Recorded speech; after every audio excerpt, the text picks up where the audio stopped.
Alright, ladies and gentlemen, I am here on the show, and let's start with some news here. So I'm going to start with NFL. So the first thing here I want to get quickly from Tom Pelissero is now a done deal. The Chiefs have agreed to terms with Eric Bieniemy after offensive coordinator per source coming off the worst season of the Patrick Mahomes era. Andy Reid brings back a familiar face in Bieniemy, who was a part of the two Super Bowls, and averages with Bieniemy as offensive coordinator for 2018 to 2022: 41 touchdowns, 10 receptions, 4,791 passing yards. So for them, hopefully fix their offense. He done a really good job with Chicago as the running backs coach. He was fantastic with the Bears. I don't know if this will be the missing piece because they got to fix the roster still as well. But obviously it's better than Matt Nagy.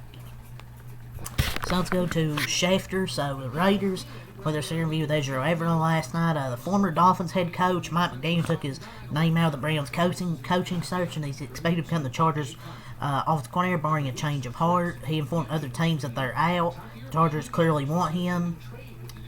So he would go from working with the number 5 overall pick in Tua Tagovailoa to now Justin Herbert in the same draft class. The Bucs and Eagles both pursued him, but McDaniel was very engaged with the team throughout. Ultimately, the lure of getting back to California and coaching Justin Herbert proved to be, too good. Mike McDaniel now joining Jim Harbaugh. That was some big news last night. Former Bills assistant head coach and current Commanders run game coordinator Anthony Lynn, a finalist for the Buffalo coaching job in 2017, that went to McDermott, scheduled interview for the Bills head coaching job on Saturday. The Bills have requested a head coaching interview with former New York Giants head coach Brian Daboll. This could be a Josh Allen request. From McDermott to Daboll, I don't know about that. Raheem Morris is waiting out head coaching chances. He's involved in Arizona's search, but is expected to have multiple defensive coordinator looks. Should he not get a head coaching job, he has close ties to Kyle Shanahan, Matt LaFleur, and Dan Quinn. So Bills owner Terry Pegula, he said his decision to bring in a new coach was based on the results of the Denver game. It now seems jobs can be won or lost in one game. I don't think it's just one game. He's saying, based on results for him in Denver, I just think it's the past few years. It was probably the last straw, but I think there was the other playoff losses had something to do with it. And Terry Pegula also said Buffalo's coaching staff pushed to draft Keon Coleman, and GM Brandon Beane supported. Pegula doesn't think it's fair for that pick to be pinned on Beane. Look, Keon Coleman's still on the team. You can't be saying that publicly. Not a cool move at all. Look, has Keon Coleman been good? No, but you can't go out publicly and say this. And he was also answered a question about Keon Coleman and the Bills receivers. Can I interrupt? He said, I'll address the Keon situation. The coaching staff pushed to draft Keon. What a great organization there, guys. You simply don't hate these guys enough. The Bucs completed a virtual interview with Cincinnati Bengals offensive coordinator Dan Pitcher for their open offensive coordinator position. The Falcons are requesting to interview Texans assistant GM James Lipfert for their general manager vacancy per source. And the Falcons made a request for 49ers director scouting and football operations Josh Williams.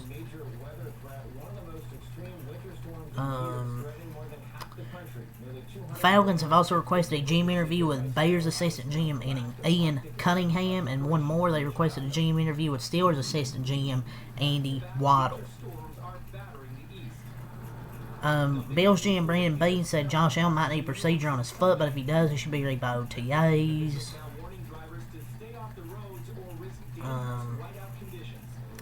Joe Mixon's status for next season remains uncertain.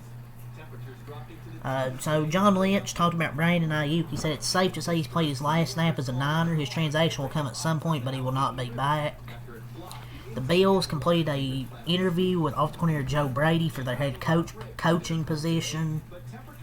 The Steelers completed a in-person interview with Mike McCarthy for their head coaching position. And John Lynch talked about Brandon Ayuk, which we already went over. So from JPA Football here, the Atlanta Falcons are expected to hire former Browns offensive coordinator Tommy Rees as their new offensive coordinator per rap sheet. Kevin Stefanski's bringing over his former offensive coordinator in Cleveland. I think Tommy Rees is a good guy, and the Falcons have more offensive weapons. We'll see how it goes, but I'm not going to get my hopes too high for the Browns. There's a sense in league circles that the Browns will end up promoting defensive coordinator Jim Schwartz to head coach per Pro Football Talk. As one source put it, the Browns ultimately have to weigh promoting him against potentially losing him. If this is the way they want to go, why didn't they fire? If you were going to fire them, just fire Stefanski earlier. I don't know, man. So the Eagles interviewed former Chiefs offensive coordinator Matt Nagy for their vacancy at offensive coordinator. This could be the Eagles' attempt at pivoting after missing on Brian Dable and Mike McDaniel. Oh God, Matt Nagy.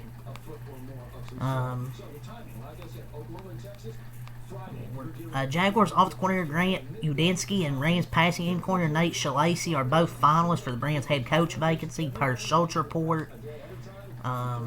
Multiple NFL executives are strongly anticipating the Ravens hiring Chargers defensive coordinator Jesse Mitchell as their new head coach. Could see it happening. The Raiders are seeking an offensive-minded head coach to pair with likely number 1 overall pick Fernando Mendoza per Schultz report. I mean, no shit, they want to get an offensive-minded coach. Bears standout safety and pending free agent Jaquan Brisker says he wants to stay in Chicago but is unsure if the team will be able to make it happen. Rumors the Eagles would have given Mike McDaniel and Brian Dable full autonomy over the offense, but they lost on the top 2 candidates they were going after. Probably the two of the best candidates right there. Brian Dable is expected to land in Tennessee as their next offensive coordinator if he cannot secure the Bills' head coaching job. So if he can't get the Bills' head coaching job, expect him to be the offensive coordinator for Tennessee. So Deanna Rossini does not view the Eagles' vacant offensive coordinator position as an attractive opening. I mean, it should be with the talent they have offensively. So the Buccaneers and Eagles were both pursuing Mike McDaniel as a top candidate for OC, but obviously want to go to California, be with Justin Herbert. And with Rappaport, we have some injury updates for the AFC title game. We have J.K. Dobbins was limited in his return. Pat Bryant with a concussion was limited. Carlton Davis' concussion was limited, a good sign, and Harold Landry did not practice. So some updates there for the AFC title game this weekend. Some three playoff teams designated players for return off IR. Luke Wattenberg for the Broncos, Joshua Farmer for the Patriots, and George Solani for Seattle. The Falcons request to interview Chiefs assistant GM Mike Bradley for the GM job. The Cardinals to have a second in-person head coach interview with Jaguars DC Anthony Campanile on Thursday. So they're going to have their second interview. The Bills have requested an interview with Jaguars offensive coordinator Grant Udinski for their head coaching job, and they've also requested an interview defensive coordinator Lou Anarumo for their head coaching job. So there's 2 more candidates right there listed for Buffalo. I believe that's all for the NFL news. Had a lot of to talk about here today, so let's move on. So NBA news, I'm just gonna get stuff NBA Central. There's nothing with Sham. So this could be Steve Kerr's last year with the Warriors. This is the final year of his contract, and it's a Wednesday. He's yet to sign a deal, so this could be his last year. I think that Jimmy injury might change things. I don't know if he wants to fucking come back. Honestly, that's fine with me. I mean, I've been calling for Steve Kerr to be fired. If he just wants to let the contract run out, fine. It's time for a change. So, could be Steve Kerr's last year as a Warrior, as the Warriors head coach. The Clippers are team to monitor for the following players: Kyle Kuzma, Colin Sexton, Anthony Simons, and Kobe White. Some players to watch there for them. Denny Abdiya says he's fed up with the hate he's received for being Israel, calls out the lack of education topic and demands respect. The saying those outside the Middle East shouldn't speak on it.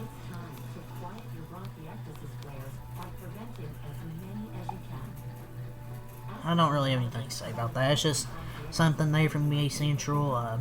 People around the league don't think Karl-Anthony Towns trades off the table. I don't think he'll get traded.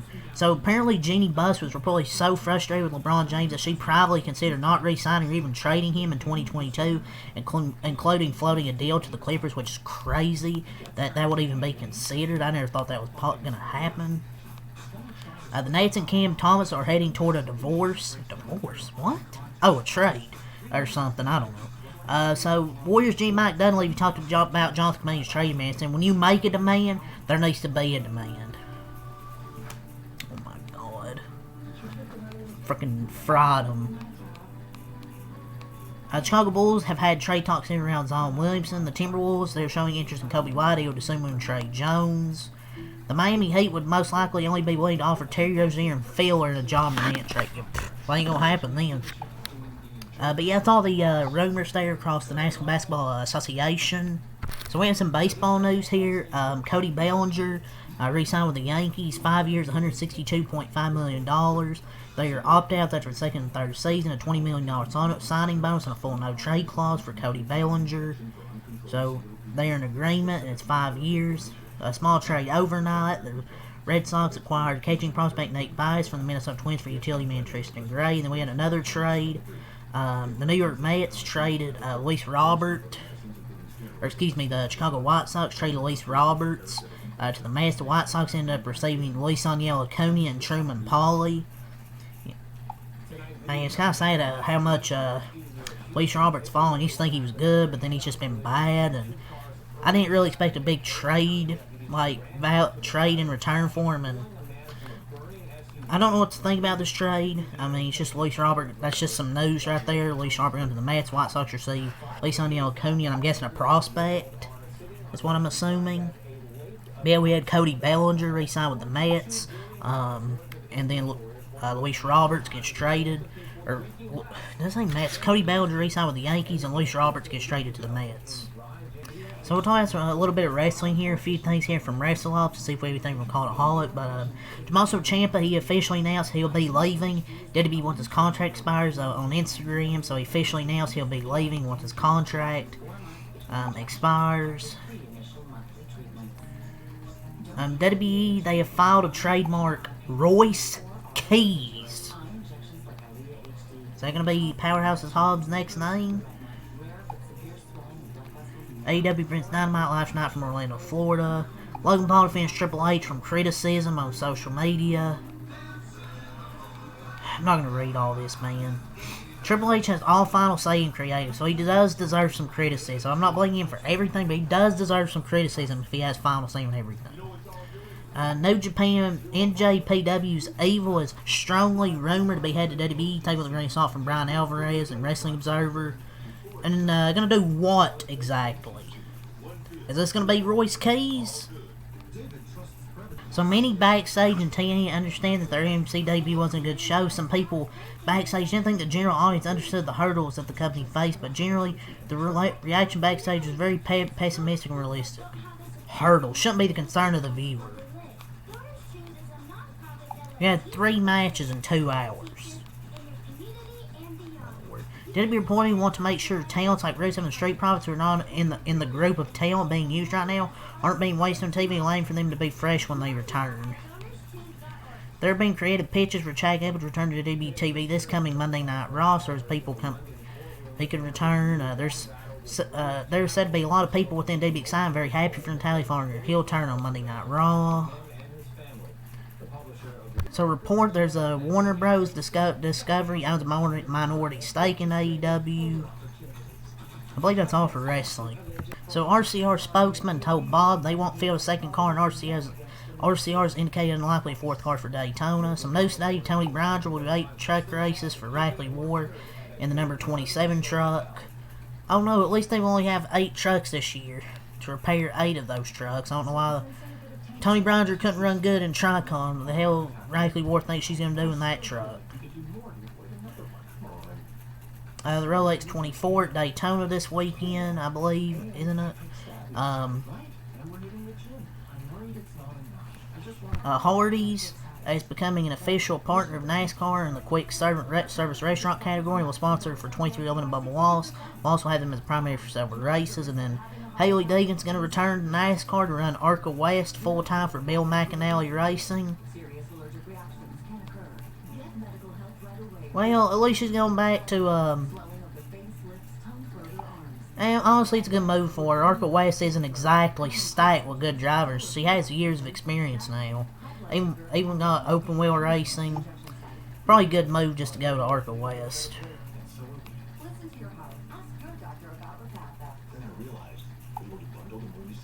But I think that's all the news, and the format for the NASCAR's Clash this year won't change from last year.